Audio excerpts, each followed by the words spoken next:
국가의 운명을 건 거대한 자본을 어디에 어떤 순서로 태울 것인가. 150조 원이라는 판돈 앞에서 세계는 일본의 손을 들어줬습니다. 수소를 만들고 운송하고 선점하는 전략. 승부는 이미 끝난 듯 보였습니다. 하지만 한국은 질문을 던졌습니다. 가져오는 것 다음은 무엇인가? 길을 먼저 깐 나라와 그 위를 달릴 심장을 먼저 만든 나라. 그 순서의 차이가 미래 에너지 패권의 주인을 갈라놓았습니다. 일본의 20년 설계를 단숨에 무력화시킨 한국의 치명적인 역전극. 지금 시작합니다. 어디서 듣고 계신가요? 구독과 좋아요 잊지 마세요. 강의실 문을 열고 들어서는 순간 저는 이미 결심을 굳혔습니다. 오늘 이 강의는 제가 30년간 쌓아온 이론의 근간을 흔들 것이며 동시에 제 학자로서의 신념을 시험하는 자리가 될 것이라는 사실을 말이죠. 안녕하세요. 저는 알렉산더 크라우스입니다. 베를린 공대에서 에너지 전략을 가르치는 석좌 교수로 올해로 62세가 되었습니다. 지난 30년간 저는 단 하나의 명제를 학생들에게 가르쳐왔습니다. 에너지 패권은 공급망을 선점한 자가 가져간다는 것, 자원을 먼저 확보한 국가가 승자가 된다는 것이었죠. 석유 시대가 그랬고 천연가스 시대가 그랬으며 희토류 경쟁이 그랬습니다. 저는 데이터를 신봉하는 사람이고 냉철한 분석으로 진실을 밝혀내는 것이 학자의 본분이라 믿어왔습니다. 하지만 오늘 저는 그 이론을 수정해야 할 순간 앞에 서 있었습니다. 베를린 공대 에너지 전략 강의실은 언제나처럼 고요했지만 제 손끝은 미세하게 떨리고 있었습니다. 칠판 앞에 서서 학생들을 둘러보았습니다. 에밀리는 노트북을 열며 준비된 표정이었고 루카스는 팔짱을 낀 채 약간 회의적인 눈빛을 보내고 있었으며 하사는 평소처럼 계산기를 만지작거리고 있었습니다. 저는 천천히 입을 열었습니다. 수소는 이제 미래가 아니라 필연입니다. 2015년 파리기후 협약 이후 전 세계 195개국이 탄소 중립을 선언했고 유럽연합은 2050년까지 넷제로를 법제화했으며 미국은 인플레이션 감축법을 통해 3,690억 달러를 청정에너지에 쏟아붓기 시작했습니다. 화석 연료의 시대는 끝나가고 있었죠. 그렇다면 대안은 무엇일까요? 태양광과 풍력 같은 재생에너지가 있지만 이것들에는 치명적인 한계가 있습니다. 해가 지면 발전이 멈추고 바람이 불지 않으면 터빈이 서는 간헐성 문제 때문이죠. 더 큰 문제는 지금 시작되고 있는 AI 시대였습니다.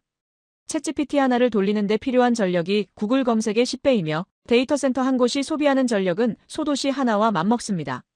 그리고 이 데이터 센터들은 24시간 365일 단 1초도 멈출 수 없었죠. 배터리는 어떨까요?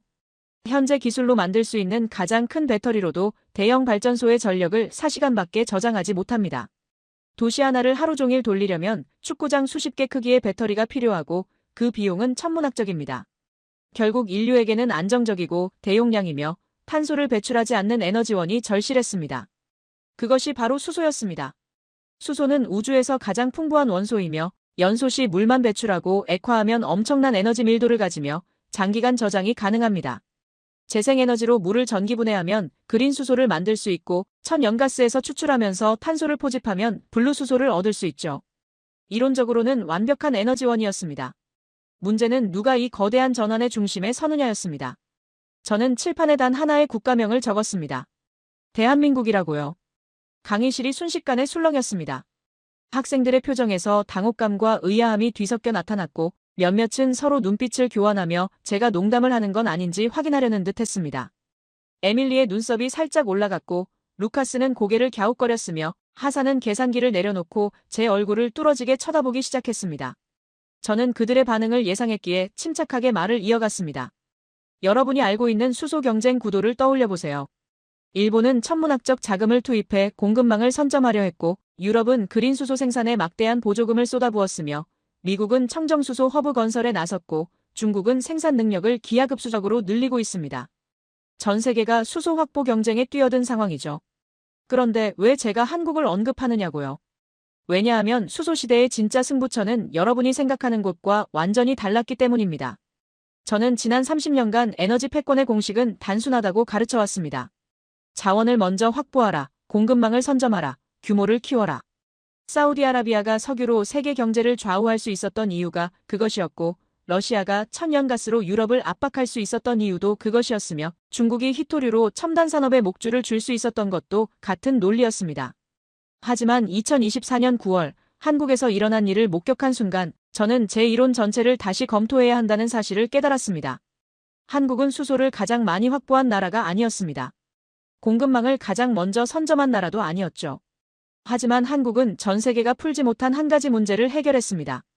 바로 수소를 실제로 쓸 수 있게 만드는 것이었습니다. 이것은 단순한 기술 성공이 아니었습니다. 이것은 게임의 규칙 자체를 바꾼 사건이었죠. 제가 30년간 가르쳐온 공급망 선점 이론으로는 설명되지 않는 무언가가 그곳에서 일어나고 있었습니다. 에밀리가 손을 들었습니다. 그녀의 눈빛에는 제 말에 대한 강한 의구심이 담겨 있었고 노트북 화면에는 이미 일본 수소 프로젝트 관련 자료들이 띄워져 있었습니다. 일본 가와사키 중공업의 액화수소 운반선 수이소 프론티어호 사진, 150조 원. 투자 규모를 보여주는 그래프, 2030년까지의 수소 공급 로드맵이 화면을 가득 채우고 있었죠.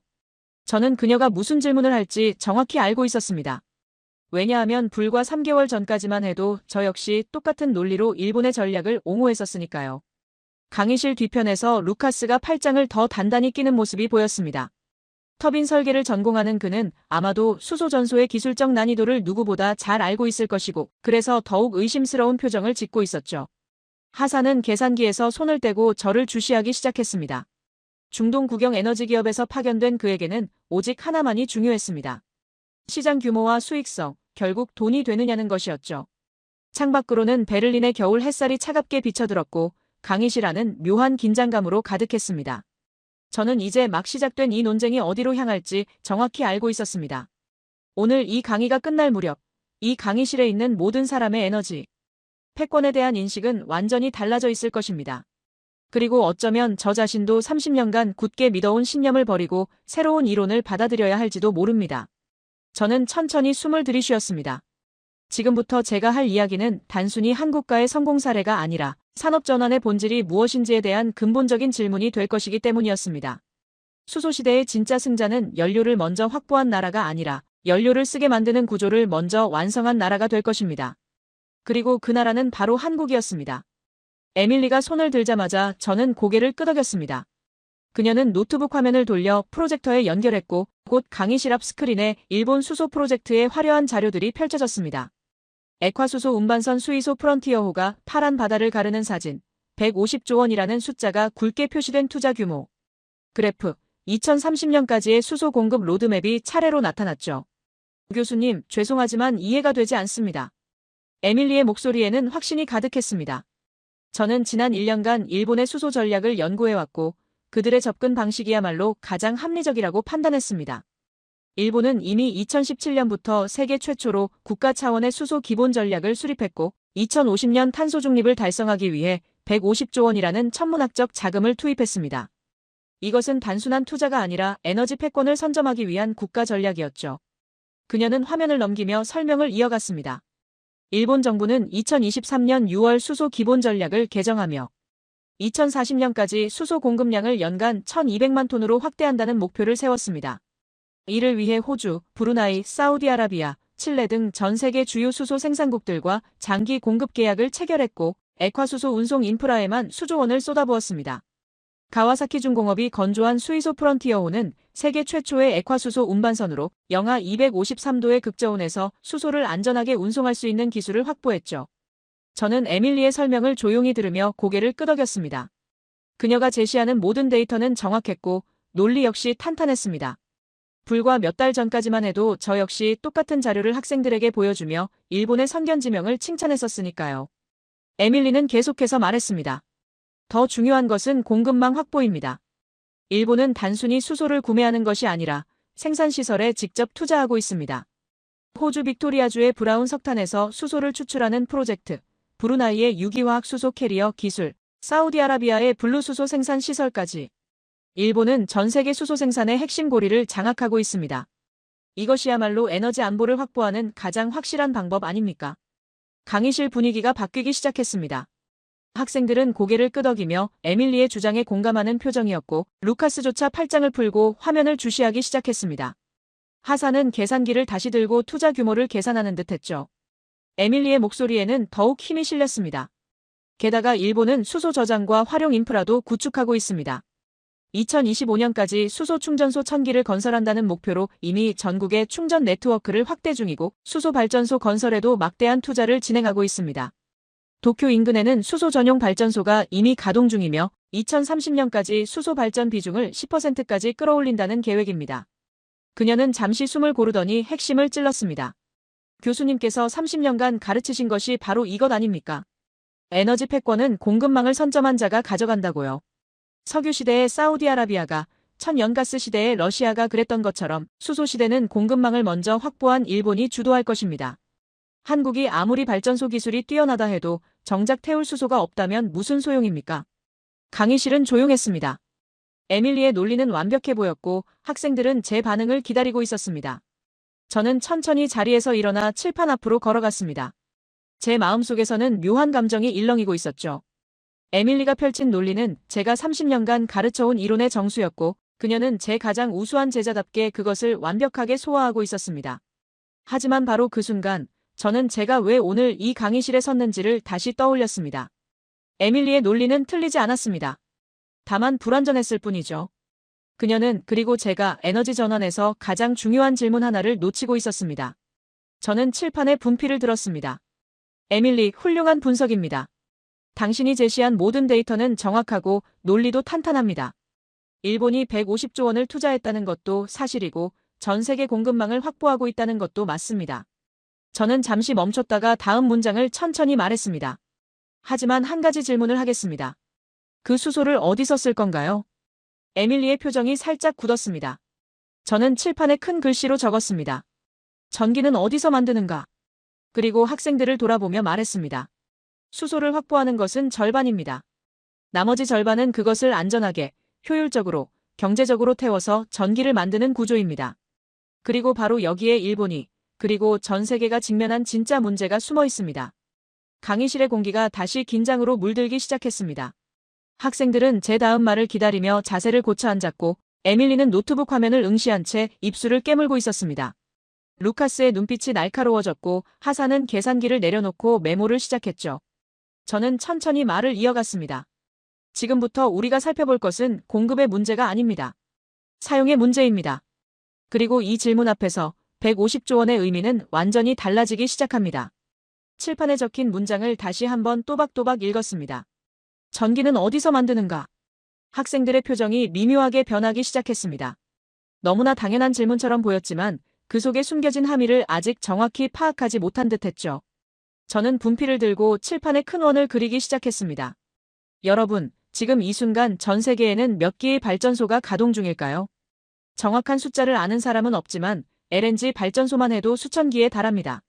미국에 약 1800기, 유럽에 500기 이상, 아시아 전역에 걸쳐 수백 기가 24시간 쉬지 않고 돌아가며 전기를 만들어내고 있습니다. 이 발전소들은 하나같이 천연가스를 태우도록 설계되었고 지난 수십 년간 인류 문명의 전력을 책임져 왔죠. 저는 원안에 작은 그림들을 그려넣기 시작했습니다. 터빈, 연소기, 배관, 제어 시스템, 그리고 각각의 화살표를 그으며 설명을 이어갔습니다. 발전소는 단순한 기계가 아닙니다. 이것은 수십 년에 걸쳐 최적화된 정밀한 시스템이에요. 천연가스의 연소 온도, 압력, 유량, 모든 것이 천연가스라는 특정 연료에 맞춰져 있습니다.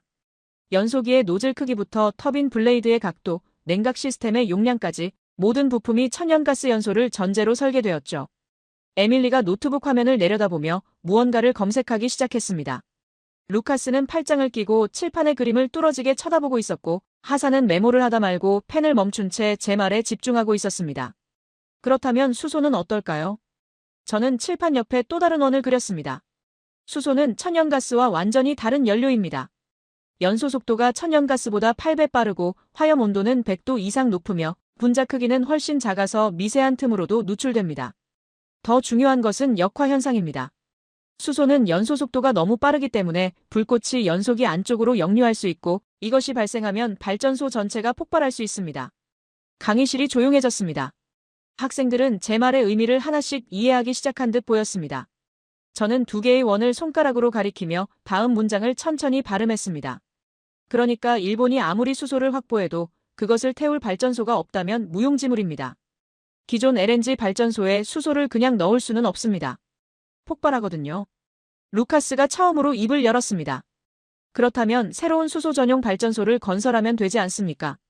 그의 목소리에는 여전히 회의가 섞여 있었지만 동시에 진지한 질문이기도 했습니다. 저는 고개를 끄덕이며 대답했습니다. 좋은 질문입니다, 루카스. 그렇다면 비용을 계산해 봅시다. 저는 칠판에 숫자들을 적기 시작했습니다. 대용량 LNG 발전소 한 기를 새로 짓는 데 드는 비용은 약 1조 원에서 2조 원입니다. 부지 확보, 설계, 건설, 시운전까지 최소 5년에서 7년이 걸리죠. 그리고 전 세계에 LNG 발전소가 수천 기 있다고 했습니다. 만약 이 모든 발전소를 수소 전용으로 새로 지어야 한다면 필요한 비용은 수천조 원이 될 것입니다. 하산이 계산기를 두드리더니 낮은 신음소리를 냈습니다. 그는 숫자의 의미를 정확히 파악한 듯 했습니다. 저는 설명을 이어갔습니다. 더 큰 문제는 시간입니다. 2050년까지 탄소 중립을 달성해야 하는데 그때까지 남은 시간은 25년입니다. 만약 발전소 한 기를 짓는데 7년이 걸린다면 지금 당장 시작해도 3번밖에 교체할 수 없습니다. 게다가 건설 중에도 전기는 계속 공급되어야 하므로 기존 발전소를 그대로 가동하면서 새 발전소를 지어야 합니다. 이것은 현실적으로 불가능한 시나리오입니다. 에밀리가 화면에서 눈을 떼고 질문했습니다. 그렇다면 혼소는 어떻습니까? 천연가스와 수소를 섞어서 태우는 방식이요. 일본도 그 방식을 연구하고 있다고 알고 있습니다. 저는 고개를 끄덕였습니다. 맞습니다. 혼소는 하나의 해결책처럼 보입니다. 실제로 많은 국가들이 이 방식을 시도하고 있죠. 하지만 저는 칠판의 퍼센트 기호들을 적기 시작했습니다. 문제는 혼소 비율입니다. 기존 LNG 발전소에서 수소 혼소율은 보통 5%에서 20% 수준입니다. 일본이 목표로 하는 최대치가 30% 정도죠. 이것이 의미하는 바가 무엇일까요? 탄소 배출이 30% 줄어든다는 뜻입니다. 좋은 성과처럼 보이지만 여전히 70%의 탄소를 배출하고 있다는 뜻이기도 합니다. 저는 학생들의 얼굴을 하나씩 바라보았습니다. 2050년 탄소 중립 목표를 기억하십니까? 넷제로, 즉 배출량 제로를 의미합니다. 30% 감축이 아니라 100% 제거를 말하는 것입니다. 그렇다면 혼소는 과도기적 해결책일 뿐 최종 답이 될 수 없습니다. 결국 우리에게 필요한 것은 100% 수소 전소입니다. 강의실의 분위기가 무겁게 가라앉았습니다. 학생들은 이제 문제의 본질을 이해하기 시작한 듯 했습니다. 수소를 확보하는 것은 시작일 뿐이고 진짜 난관은 그것을 안전하게, 효율적으로, 경제적으로 사용하는 것이었죠. 저는 칠판의 두 원 사이에 큰 X자를 그었습니다. 이것이 바로 전 세계 에너지 산업이 직면한 딜레마입니다. 한쪽에는 수천 기의 LNG 발전소가 있고 다른 한쪽에는 수소라는 새로운 연료가 있습니다. 하지만 둘은 서로 호환되지 않습니다. 새로 짓자니 비용과 시간이 천문학적이고 혼소로 가자니 탄소 중립 목표를 달성할 수 없습니다. 그렇다면 답은 무엇일까요? 저는 잠시 멈췄다가 조용히 말했습니다. 바로 이 질문 앞에서 일본의 150조 원 투자는 절반의 해결책에 불과하다는 사실이 드러납니다. 수소를 가져오는 것만으로는 충분하지 않습니다. 그것을 쓸 수 있는 구조가 없다면 말이죠. 에밀리의 표정이 굳어졌습니다. 노트북 화면에 띄워져 있던 일본의 화려한 수소 운송 계획들이 갑자기 불완전해 보이기 시작했을 것입니다. 루카스는 턱을 괴고 깊은 생각에 빠진 듯했고 하사는 계산기를 내려놓고 팔짱을 꼈습니다. 저는 분필을 내려놓고 학생들을 바라보았습니다. 수소의 문제는 생산이 아니라 사용 구조였습니다. 그리고 바로 이 지점에서 세계 에너지 산업은 거대한 벽 앞에 서 있었습니다. 이 벽을 넘지 못하면 아무리 많은 수소를 확보해도 탄소 중립은 불가능합니다.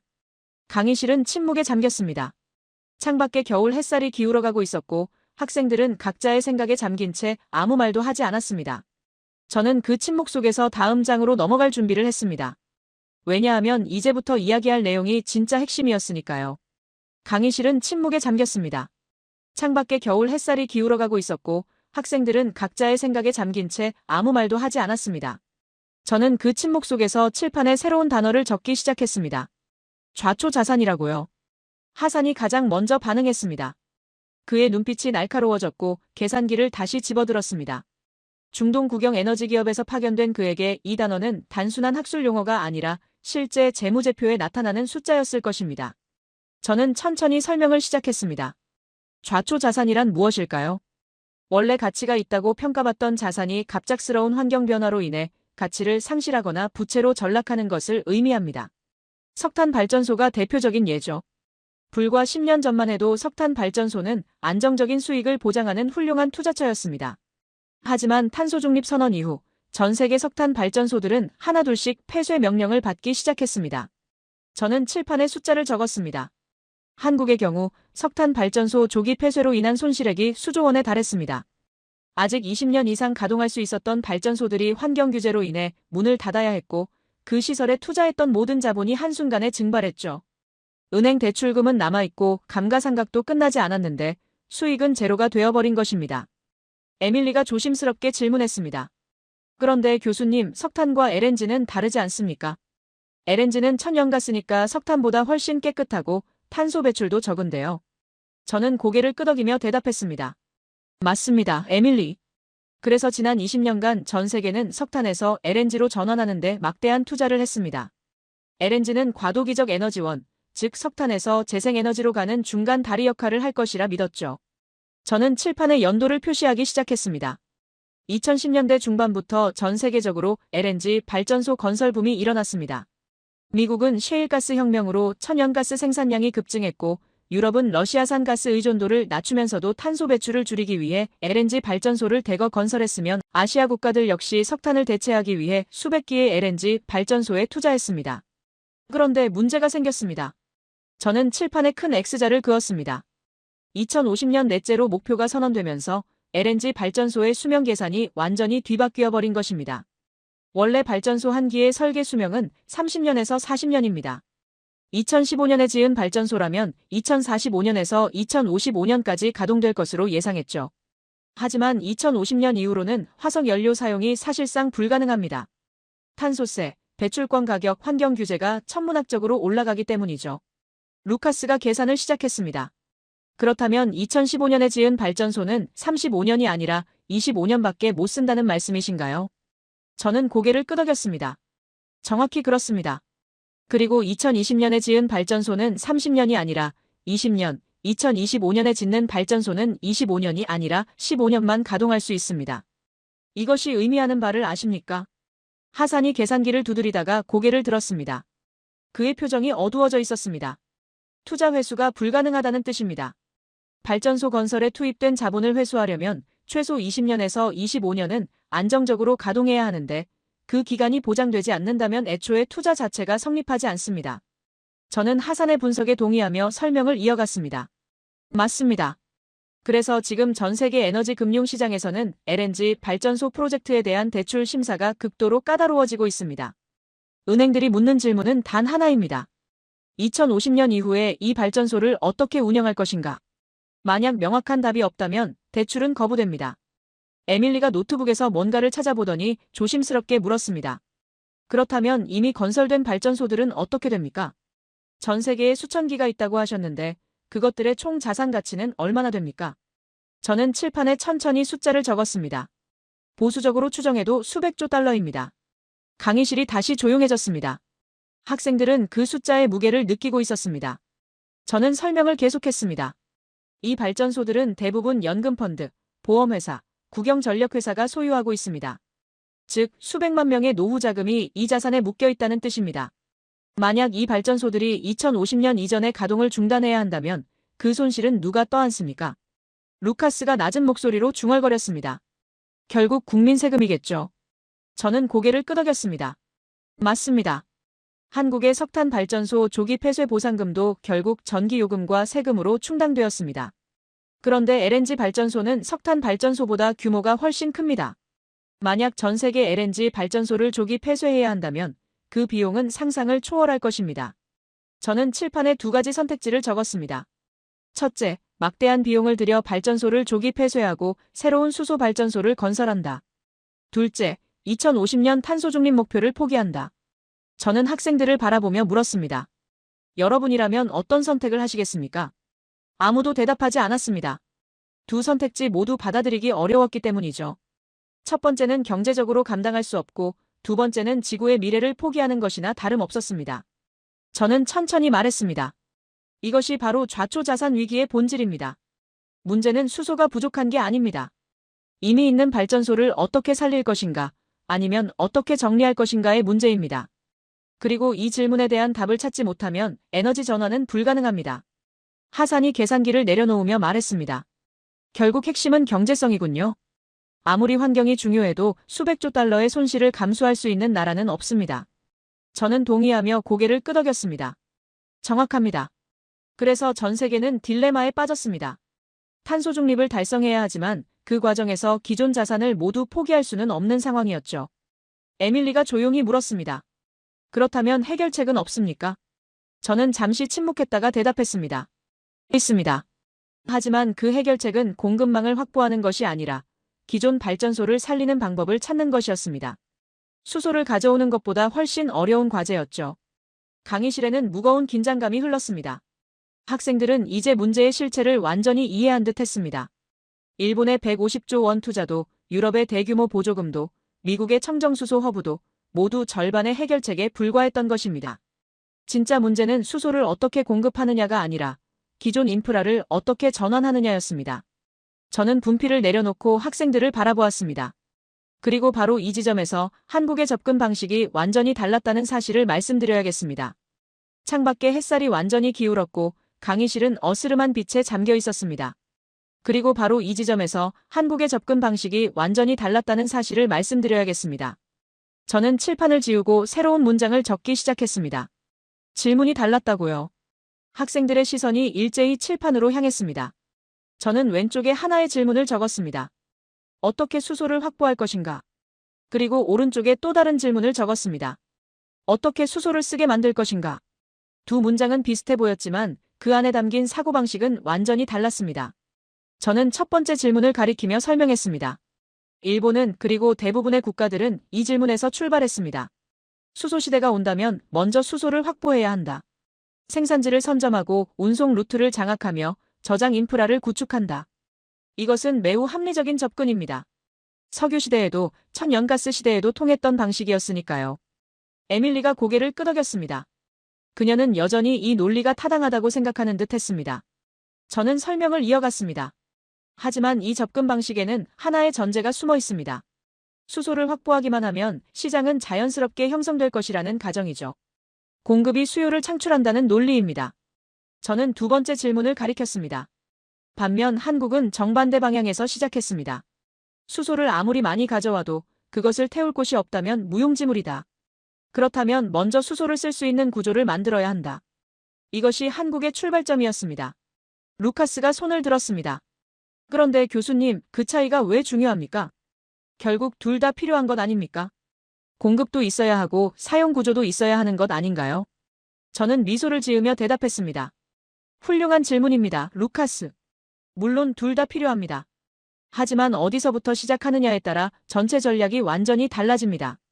저는 칠판에 화살표를 그리기 시작했습니다. 일본의 방식을 보십시오. 먼저 150조 원을 투자해서 수소 공급망을 구축합니다. 호주에서 액화수소를 싣고 오고 브루나이에서 유기화학 캐리어를 확보하며 사우디에서 블루수소를 계약합니다. 그런 다음 이 수소를 어디에 쓸 것인지 고민합니다. 발전소를 새로 지을까, 혼소를 시도할까, 아니면 수소차 충전소를 늘릴까. 저는 화살표의 끝에 물음표를 여러 개 그렸습니다. 문제는 여기서 발생합니다. 수소는 이미 확보했는데 정작 그것을 대규모로 사용할 수 있는 인프라가 준비되어 있지 않습니다. 새로운 발전소를 짓자니 수조 원이 들고 기존 발전소는 수소를 못 태우며 혼소는 탄소 중립 목표를 달성할 수 없습니다. 결국 확보한 수소가 창고에 쌓이게 됩니다. 하산이 고개를 끄덕이며 메모를 했습니다. 그는 이런 상황을 재고 과잉이라고 표현할 것 같았습니다. 저는 이제 오른쪽 질문으로 시선을 옮겼습니다. 반면 한국의 접근을 보십시오. 한국은 먼저 물었습니다. 전 세계에 이미 수천 기의 LNG 발전소가 있다. 이것들을 그냥 버리기에는 자산 가치가 너무 크고 새로 짓기에는 비용과 시간이 부족하다. 그렇다면 이 발전소들을 수소로 전환할 수 있는 방법은 없을까?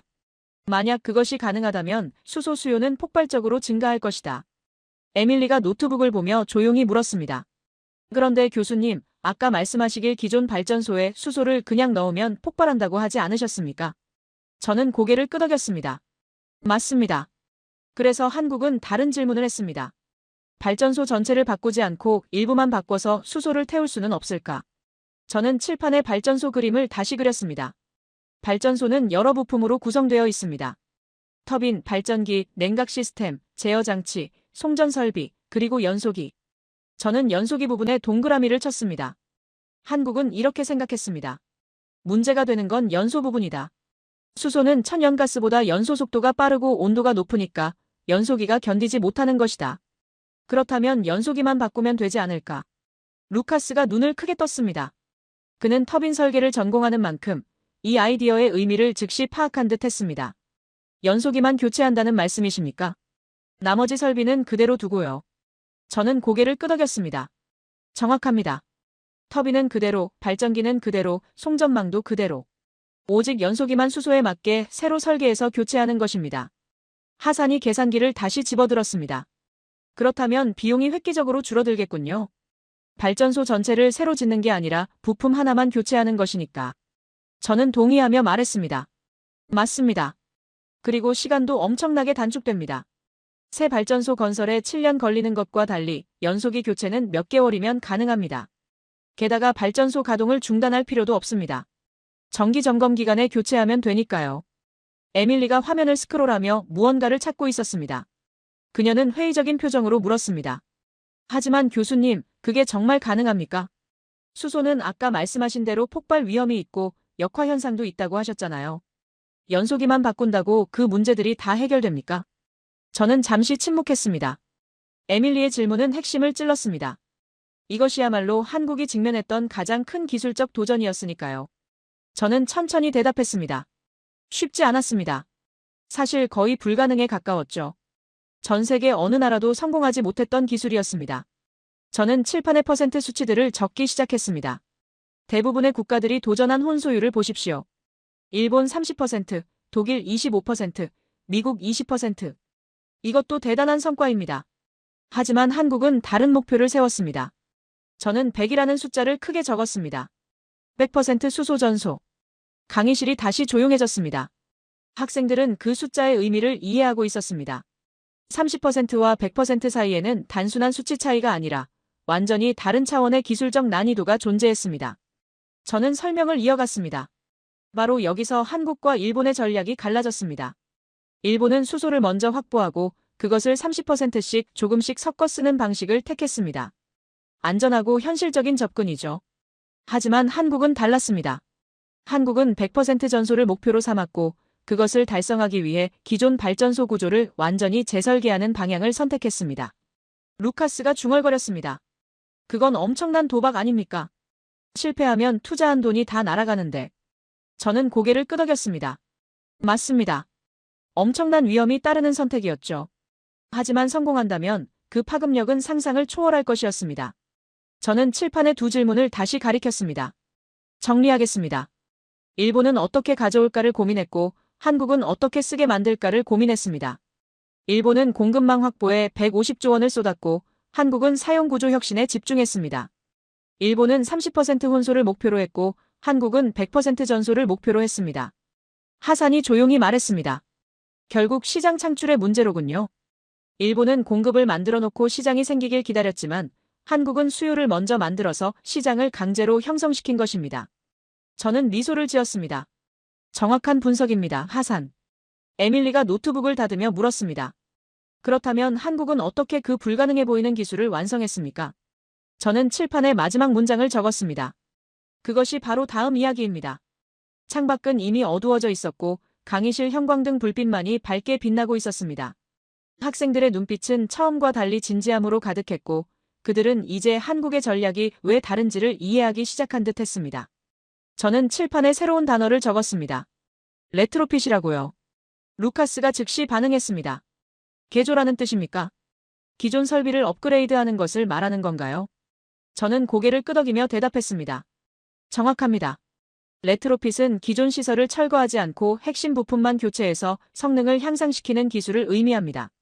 자동차로 치면 엔진만 바꾸는 것과 같죠. 차체는 그대로 두고 내연기관 엔진을 전기 모터로 교체하는 것입니다. 저는 칠판의 발전소 구조도를 다시 그리기 시작했습니다. 이번에는 더 세밀하게 각 부분을 표시했습니다. LNG 발전소의 핵심 구조를 보십시오. 가장 바깥에는 건물과 부지가 있고 그 안에 터빈이 있으며 터빈에 연결된 발전기가 있습니다. 그리고 터빈 앞쪽에 연소기가 위치하고 있죠. 연소기는 연료를 태워서 고온 고압의 가스를 만들어내고 이 가스가 터빈을 돌리며 터빈이 발전기를 구동시켜 전기를 생산합니다. 에밀리가 화면을 보며 질문했습니다. 그런데 교수님, 연소기만 바꾼다는 게 그렇게 간단한 일입니까? 연소 온도가 달라지면 터빈도 견디지 못하는 것 아닌가요? 저는 그녀의 통찰력에 감탄하며 대답했습니다. 훌륭한 지적입니다, 에밀리. 바로 그것이 핵심 기술이었습니다. 저는 연소기 부분을 확대해서 그렸습니다. 한국이 개발한 건 단순한 연소기 교체가 아니었습니다. 수소 전용 연소기를 새로 설계한 것이죠. 이 연소기는 세 가지 핵심 기술이 들어갑니다. 첫째, 역화 방지 시스템. 수소는 연소 속도가 빠르기 때문에 화염이 연소기 안쪽으로 역류할 수 있는데 이를 막기 위해 특수 설계된 노즐과 유량 제어 시스템이 필요했습니다. 저는 칠판에 화살표를 그리며 설명을 이어갔습니다. 둘째, 온도 제어 기술. 수소 화염은 천연가스보다 100도 이상 높기 때문에 기존 터빈이 견딜 수 있는 온도로 낮춰야 했습니다. 이를 위해 질소를 주입하거나 증기를 혼합하는 방식으로 연소 온도를 조절했죠. 셋째, 질소산화물 저감 기술. 고온 연소 시 질소산화물이 대량 발생하는데 이것 역시 환경 규제 기준을 통과해야 했습니다. 하산이 메모를 하다가 손을 들었습니다. 그렇다면 연소기 교체 비용은 얼마나 됩니까?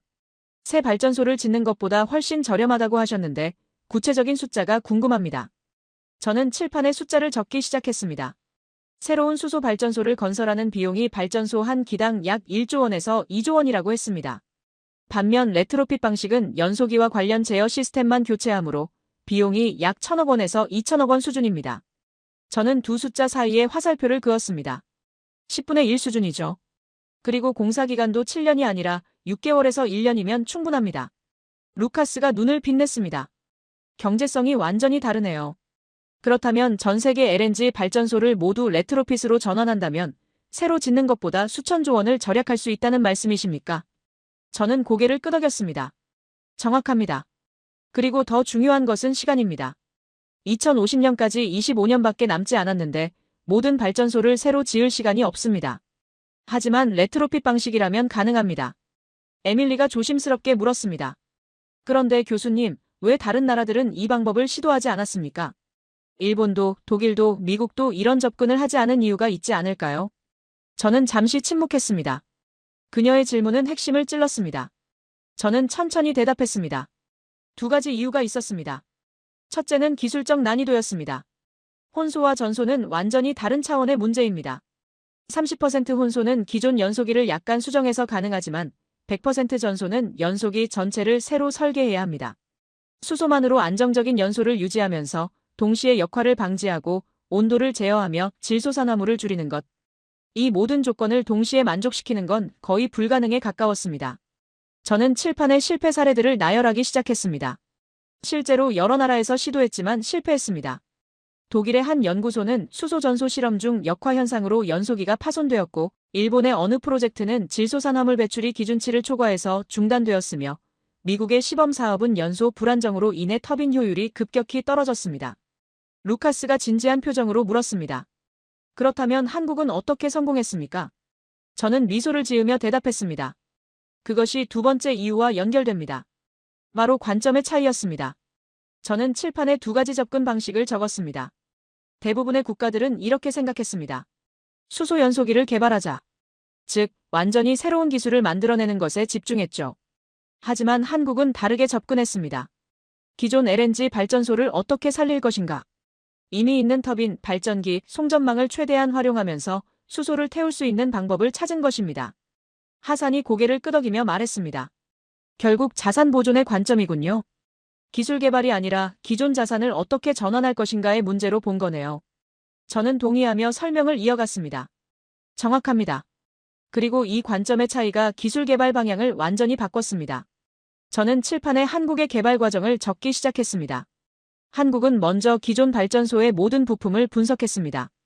터빈은 몇 도까지 견딜 수 있는지, 배관은 수소 압력을 감당할 수 있는지, 제어 시스템은 어떻게 조정해야 하는지, 그리고 그 제약 조건 안에서 작동할 수 있는 연소기를 역설계했습니다. 즉, 연소기를 먼저 만들고 발전소에 맞춘 것이 아니라 발전소에 맞는 연소기를 설계한 것이죠. 에밀리가 놀란 표정으로 물었습니다. 그렇다면 한국은 각 발전소마다 다른 연소기를 설계했다는 말씀이신가요? 저는 고개를 끄덕였습니다. 초기에는 그랬습니다. 각 발전소의 특성에 맞춘 맞춤형 연소기를 개발했죠. 하지만 점차 표준화가 진행되면서 주요 터빈 모델별로 호환 가능한 연소기 라인업을 구축했습니다. 루카스가 감탄하며 말했습니다. 그건 엄청난 작업량이었겠습니다. 저는 동의하며 대답했습니다. 맞습니다. 하지만 그 결과는 놀라웠습니다. 한국은 전 세계 어느 나라도 달성하지 못한 100% 수소 전소를 실현했고 동시에 기존 발전소 자산을 모두 보존할 수 있었습니다. 저는 칠판에 마지막 문장을 적었습니다. 발전소를 부수지 않았습니다. 엔진만 바꿨습니다. 그리고 이것이 바로 레트로핏 전략의 핵심이었습니다. 하산이 계산기를 두드리며 중얼거렸습니다. 이건 단순한 기술 혁신이 아닙니다. 비즈니스 모델 혁신이네요. 기존 자산의 가치를 보존하면서 새로운 시장을 창출한 것입니다. 저는 미소를 지었습니다. 정확한 분석입니다. 하산. 그래서 전 세계가 주목하기 시작한 것입니다. 에밀리가 노트북을 열며 물었습니다. 그렇다면 한국이 개발한 이 연소기 기술은 다른 나라에도 적용할 수 있습니까? 저는 고개를 끄덕였습니다. 물론입니다. 그리고 그것이 바로 한국이 수소시대의 선두에 선 이유입니다. 일본이 150조 원을 들여 수소를 확보해도 그것을 태울 발전소가 필요합니다. 그런데 그 발전소를 만들 수 있는 기술을 한국이 가지고 있다면 시장의 주도권은 누구에게 있겠습니까? 강의실이 조용해졌습니다. 학생들은 이제 전체 그림을 이해하기 시작한 듯 했습니다. 공급망 확보와 사용 구조 혁신, 두 가지 중 어느 것이 더 중요한지가 명확해지고 있었습니다. 저는 분필을 내려놓고 말했습니다. 하지만 레트로핏 전략만으로는 충분하지 않았습니다. 진짜 게임 체인저는 따로 있었습니다. 창밖은 완전히 어두워져 있었고 강의실 안은 집중된 침묵으로 가득했습니다. 하지만 레트로핏 전략만으로는 충분하지 않았습니다. 진짜 게임 체인저는 따로 있었습니다. 저는 칠판에 새로운 숫자들을 적기 시작했습니다. 루카스가 앞으로 몸을 기울이며 집중했습니다. 그는 터빈 설계 전공자답게 이제부터 나올 이야기가 기술의 핵심이라는 것을 알고 있었습니다. 저는 칠판 왼쪽에 59.5%라고 적고 오른쪽에 100%라고 적었습니다.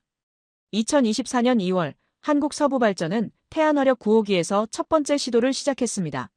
목표는 59.5% 수소 혼소였죠. 천연가스 40.5%와 수소 59.5%를 섞어서 태우는 것이었습니다. 이것만 해도 세계적으로 높은 수준이었습니다. 대부분의 국가들이 20%에서 30% 수준에 머물러 있었으니까요. 에밀리가 질문했습니다. 왜 하필 59.5%였습니까? 60%가 아니라요. 저는 미소를 지으며 대답했습니다. 좋은 질문입니다. 그것은 계산된 숫자였습니다.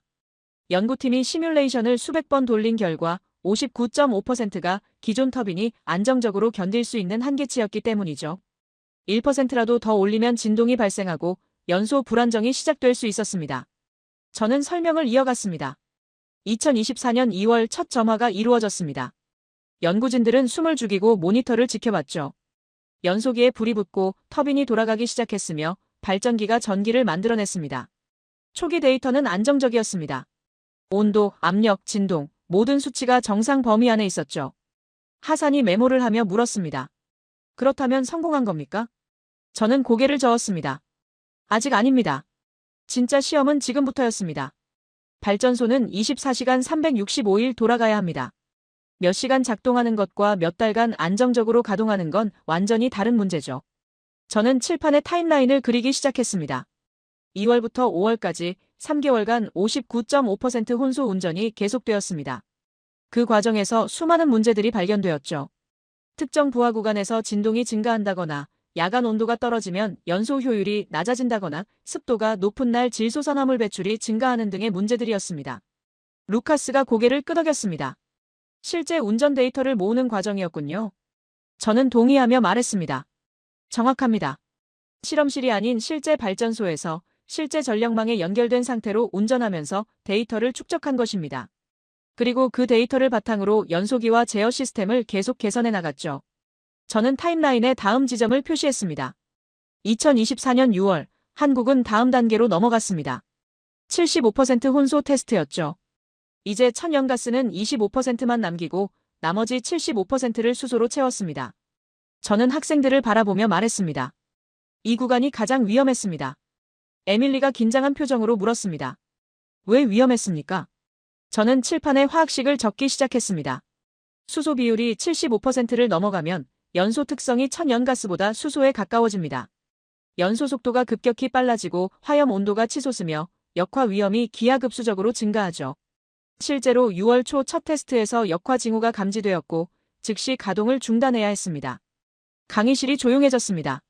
학생들은 그 순간의 긴박함을 상상하고 있었습니다. 저는 설명을 이어갔습니다. 연구진은 다시 돌아가서 연소기 노즐 각도를 0.5도 조정했습니다.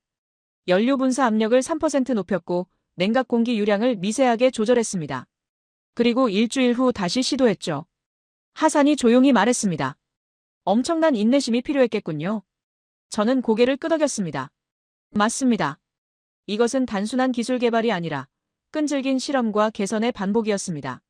그리고 마침내 6월 말 75% 혼소 안정화에 성공했습니다. 저는 타임라인의 다음 단계를 표시했습니다.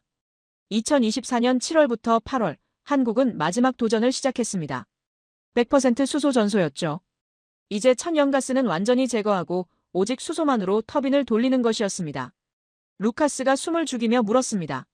그게 가능했습니까? 아까 말씀하시길 전 세계 어느 나라도 성공하지 못했다고 하셨는데요. 저는 잠시 침묵했다가 천천히 대답했습니다.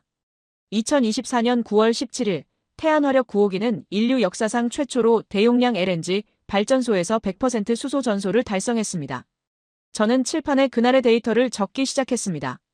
출력 400메가와트, 연속 운전 72시간, 터빈 효율 98.2%, 연소 안정성 정상 범위 유지. 그리고 가장 중요한 수치, 질소산화물 배출량 9ppm. 에밀리가 깜짝 놀라며 소리쳤습니다. 9ppm이요. 세계 환경 기준이 200ppm이라고 하셨잖아요. 저는 고개를 끄덕이며 대답했습니다. 맞습니다. 한국은 기준치의 20분의 1 수준을 달성한 것입니다. 이것은 단순히 기준을 통과한 게 아니라 완전히 새로운 차원의 청정 기술이었죠. 저는 칠판에 비교 데이터를 적었습니다.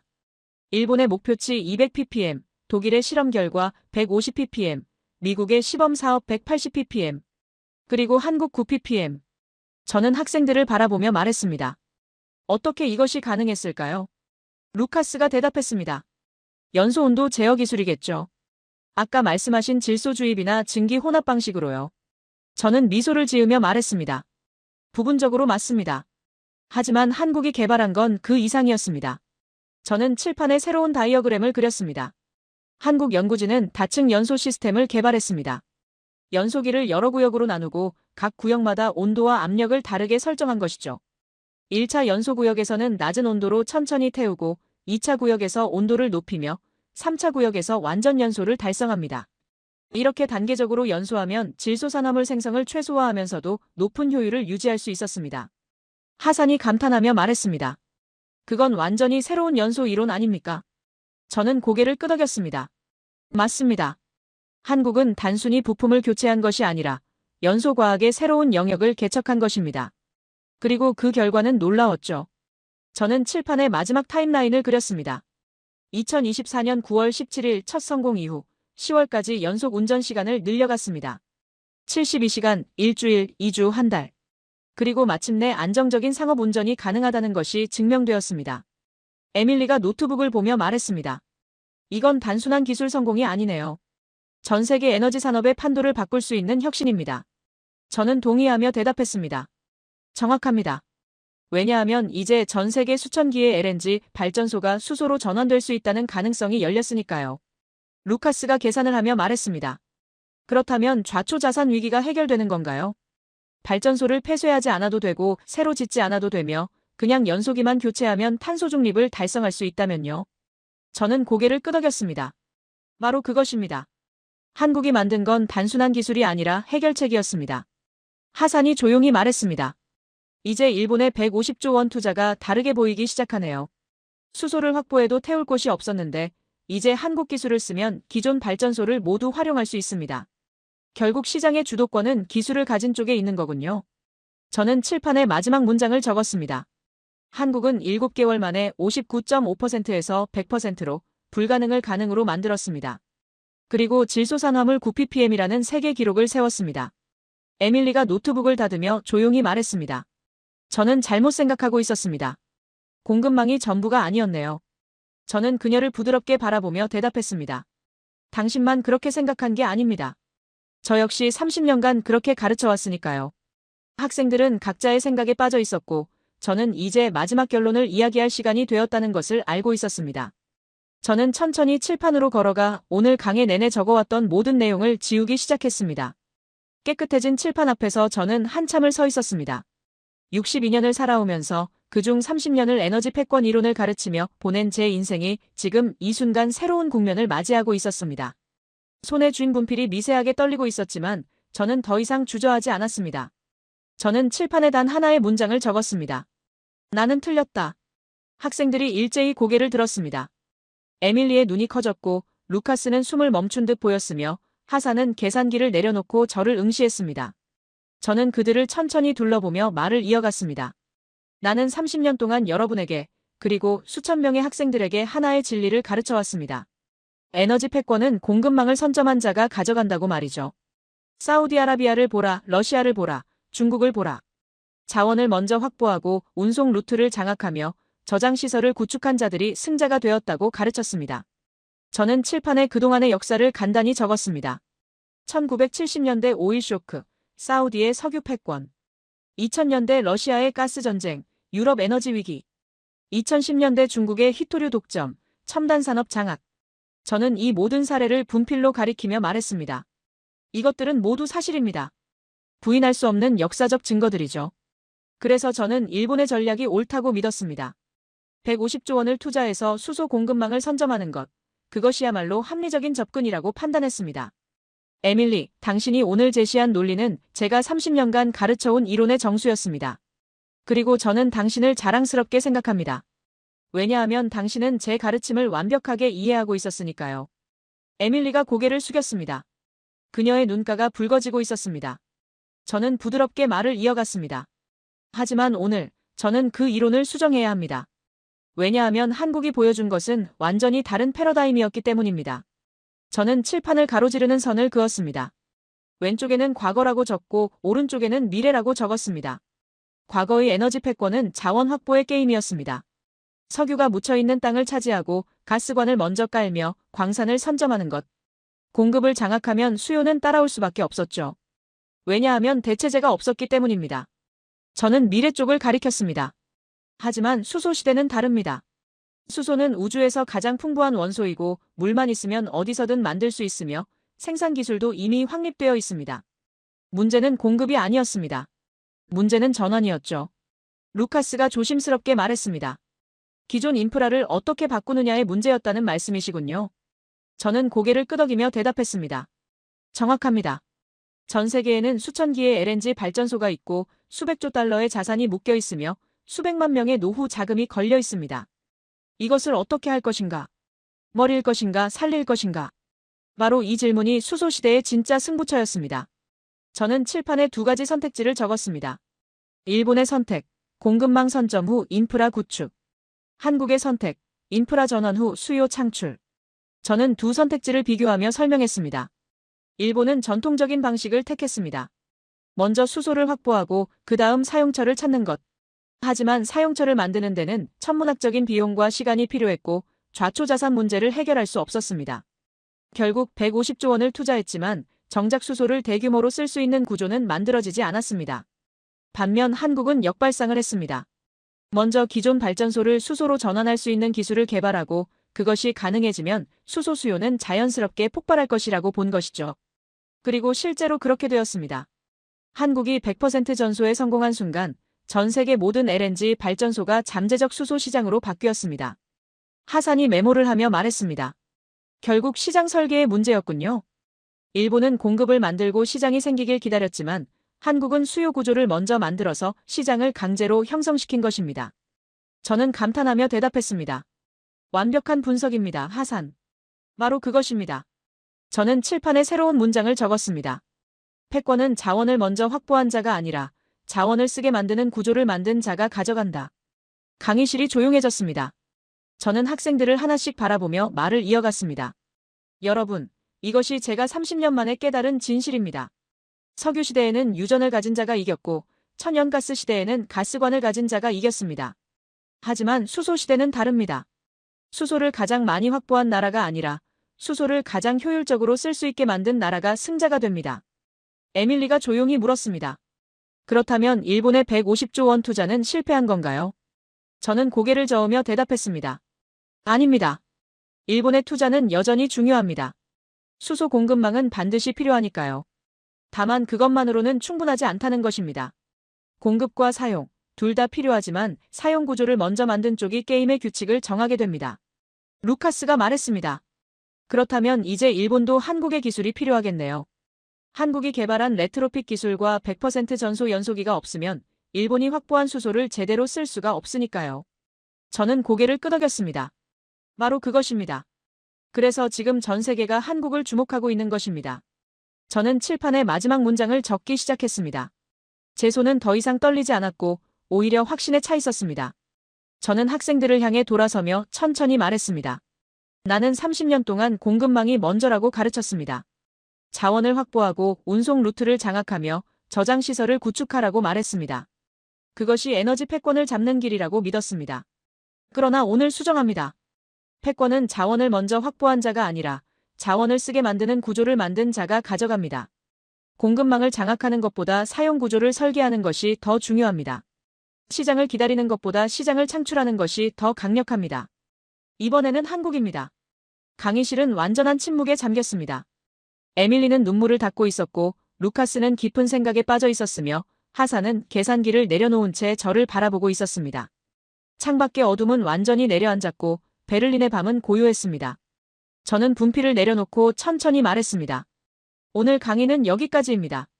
여러분이 오늘 배운 것은 단순히 한국의 성공 사례가 아닙니다. 산업전환의 본질이 무엇인지, 패권이 어떻게 이동하는지, 그리고 학자로서 우리가 어떻게 진실 앞에 겸손해야 하는지였습니다. 저는 가방을 들고 강의실을 나서려다 멈춰섰습니다. 그리고 마지막으로 한마디를 덧붙였습니다. 에밀리, 당신의 논리는 틀리지 않았습니다. 다만 불완전했을 뿐입니다. 루카스, 당신의 기술적 의심은 정당했습니다. 그것이 바로 과학적 태도니까요. 하산, 당신의 경제 분석은 탁월했습니다.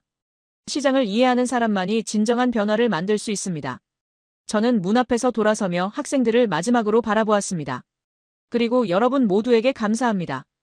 오늘 여러분은 저로 하여금 30년 된 이론을 수정할 용기를 주었습니다. 진실 앞에서 겸손해지는 것, 그것이 학자의 본분이라는 것을 다시 한번 일깨워 주었습니다. 강의실 불을 끄며 저는 복도를 걸어갔습니다. 베를린 공대의 긴 복도는 텅 비어 있었고 제 발걸음 소리만이 메아리쳤습니다. 하지만 제 마음은 이상하게도 가벼웠습니다. 30년간 굳게 믿어온 이론을 수정한다는 것은 고통스러운 일이지만 동시에 진실을 발견했다는 기쁨이기도 했으니까요. 건물을 나서며 차가운 베를린의 밤 공기를 들이마셨습니다. 하늘에는 별이 총총했고 저 멀리 한국에서는 아마도 태안화력 9호기가 여전히 100% 수소로 전기를 만들어내고 있을 것입니다. 수소시대의 새벽이 밝아오고 있었고 그 중심에는 누구도 예상하지 못했던 이름이 서 있었습니다. 대한민국. 저는 미소를 지으며 집으로 향하는 길을 걸었습니다. 내일부터 다시 쓰기 시작할 교재에는 새로운 장이 추가될 것입니다. 그리고 그 장의 제목은 이렇게 될 것입니다. 수소시대, 구조가 공급을 이긴 날.